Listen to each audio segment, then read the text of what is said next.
வணக்கம்.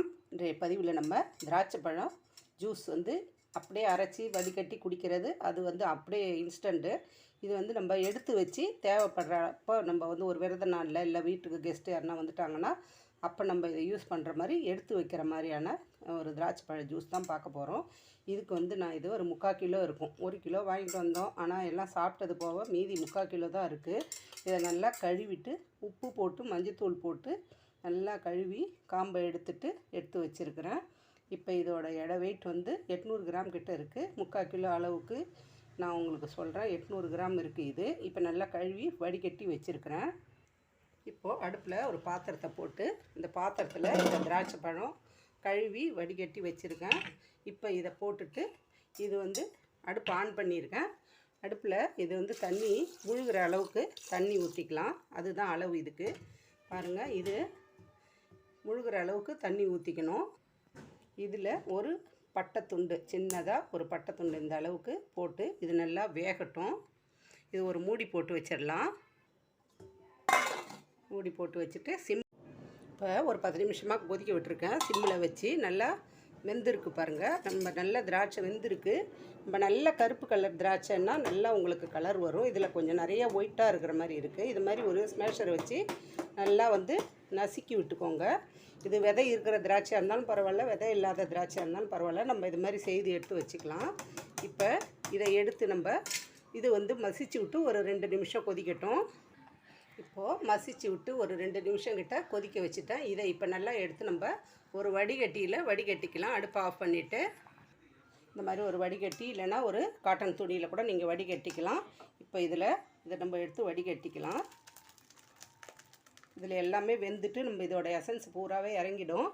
நம்மளுக்கு விதை இருந்ததுனாலும் விதை இல்லாத திராட்சையாக இருந்தாலும் பரவாயில்ல, நல்லா ஃபுல்லாக வடிகட்டி எடுத்துக்கலாம். இதை கையால் ஆறின பிறகு நம்ம புழிஞ்சு கூட எடுத்துக்கலாம். மிக்சியில் அரைச்சும் எடுத்துக்கலாம். பாருங்கள், நான் இதில் கொஞ்சம் கையிலையே மசித்து ஃபுல்லாக எடுத்துக்கிறேன். இப்போ இதில் வடியை விட்டுருக்குறேன். பாருங்கள், நான் இப்போ எல்லாமே நல்லா மசித்து எடுத்துட்டேன். இப்போ இதில் சுத்தமாக வடிகட்டியாச்சு. நல்லா நம்ம கையால் கூட புழிஞ்சு விடலாம். நல்லா கொத்தி நல்லா மசிச்சு விட்டாச்சு. இதோட எசன்ஸ் பூரா நம்மளுக்கு ஃபுல்லாக இறங்கிடுச்சு. பாருங்கள், இப்போ இது வேணாம், அந்த சக்கையை நம்ம போட்டுடலாம்.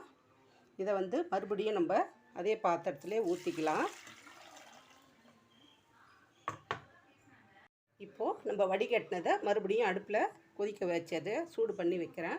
அடுப்பை ஆன் பண்ணிவிட்டு வச்சுருக்கிறேன். இப்போ இதில் ஒரு 3 ஸ்பூன் அளவு சர்க்கரை சேர்த்துக்கலாம். இனிப்பு அவங்கவுங்க இனிப்புக்கு தகுந்த மாதிரி சேர்த்து எடுத்து வச்சுக்கலாம். இதில் நீங்கள் இனிப்பு அதிகமாக சேர்த்து ஜூஸ் மாதிரி சாப்பிடும்போது கொஞ்சமாக அதில் தண்ணி ஆட் பண்ணிக்கலாம், ஐஸ் ஆட் பண்ணிக்கலாம், அந்தமாரி பண்ணிக்கலாம். இப்போ நான் இதில் ஒரு 3 ஸ்பூன் அளவு தான் சுகர் சேர்த்துருக்குறேன். வேணும்னா நம்ம பரிமாறும்போது கொஞ்சம் நாட்டு சர்க்கரை அந்த மாதிரி சேர்த்து எடுத்துக்கலாம். இது நம்ம கெமிக்கல் எதுவும் இல்லாமல் செய்து நம்ம வீட்டில் ஃப்ரிட்ஜில் வச்சுக்கலாம். இப்போ இது ஒரு 2 நிமிஷம் நல்லா கொதிக்கட்டும். பாருங்கள், இப்போ நம்ம வடிகட்டி அதை கொதிக்க வச்சுது சர்க்கரை நல்லா மெல்ட் ஆகி நல்லா கொதி வந்துருச்சு. இப்போது இந்த ஸ்டேஜில் நம்ம அடுப்பை ஆஃப் பண்ணிவிட்டு நல்லா இதை ஆற விடலாம். நல்லா ஆறின பிறகு பார்க்கலாம். இப்போ பாருங்கள், நல்லா கூலிங்காக ஆகிடுச்சு. நல்லா ஆறணும். நல்லா ஆறின பிறகு இந்த இனிப்பு சுவை கூட கொஞ்சமாக நம்மளுக்கு ஒரு லெமன் சாறு, ஒரு அரை எலுமிச்சம்பழம் புழியிறேன். நல்லா சூடு ஆறின பிறகு தான் நம்ம லெமன் புழிஞ்சிட்டு அவ்வளோதான். இது ஒரு கலக்கிட்டு நம்ம எடுத்து வச்சுக்கலாம். ஒரு நல்ல தண்ணி படாமல் சுத்தமாக நல்ல காஞ்ச ஏர்டைட்டான பாட்டிலில் ஊற்றி நம்ம ஃப்ரிட்ஜில் வச்சுக்கலாம். தண்ணியே படக்கூடாது. அதனால தான் நம்ம வடிகட்டி அதுக்கப்புறம் அது வடிகட்டினதையும் கொதிக்க வச்சு அது மறுபடியும் ஆற வச்சு லெமன் ஊற்றி வச்சுருக்கோம்.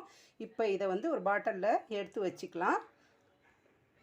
அவ்வளோதான். ஒரு வாட்டர் பாட்டிலில் கூட நம்ம ஊற்றி எடுத்து வச்சுக்கலாம். இப்போ இது எப்படி சர்வ் பண்ணலான்னு பார்க்கலாம். இதுக்கு நான் ஒரு கூலிங்காக 2 ஐஸ் க்யூப் 2 போடுறேன். போட்டுட்டு நம்ம எடுத்து வச்சுருக்க இந்த திராட்சை ஜூஸ் நம்ம கலந்துக்கலாம். இனிப்பு வேணும்னா நீங்கள் நாட்டு சர்க்கரை அது மாதிரி எது வேணாலும் கலந்துக்கலாம். நம்மளுக்கு சூப்பராக ஒரு திராட்சை பழ ஜூஸ் கிரேப் ஜூஸ் ரெடி ஆகிடுச்சு. இப்போ இது அப்படியே எடுத்து டேஸ்ட் பண்ண வேண்டியது தான். இந்த பதிவு உங்களுக்கு பிடிச்சிருக்கும்னு நினைக்கிறேன். பிடிச்சிருந்துச்சுன்னா லைக் பண்ணுங்கள், ஷேர் பண்ணுங்கள். கதம்பம் 2.0 சப்ஸ்கிரைப் பண்ணுங்கள். பக்கத்தில் இருக்க பெல் ஐக்கானை அழுத்துங்க. வாழ்க வளமுடன், நாளும் நலமுடன்.